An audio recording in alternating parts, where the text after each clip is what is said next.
يا جماعة مفيش داعي للشوشرة، المشكلة اتحلت خلاص. مشكلة ايه اللي اتحلت؟ المشكلة اللي عندك ملهاش حل. ملهاش حل ازاي؟ ده انا اصحابي كلهم رجالة. اصحابك ايه؟ رجالة.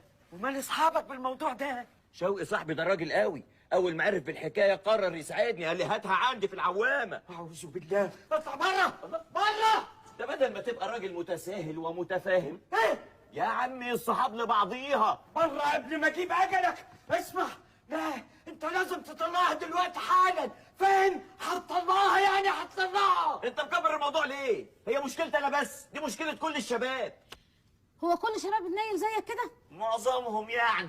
انت بني ادم مش محترم، يا هتطلعها يا اقتلك. يا عمي الوضع كده غلط.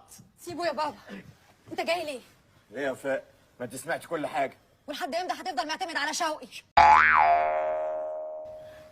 لحد ما الحال ينصلح. شهرين ثلاثة كده.